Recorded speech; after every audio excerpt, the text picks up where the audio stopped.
भारताचे लोक भारताचे एक सार्वभौम समाजवादी धर्मनिरपेक्ष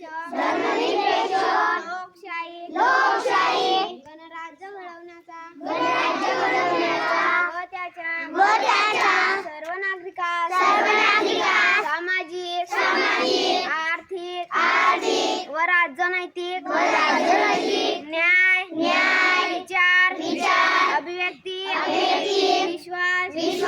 श्रद्धा व उपासना यांचे आश्वासन देणारी बंधुता प्रवर्धित करण्याचा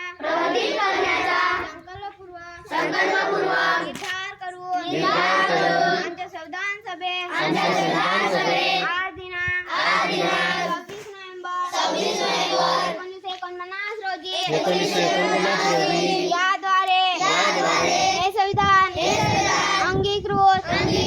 आणि अधिनियमित करून स्वतः अर्पण करिता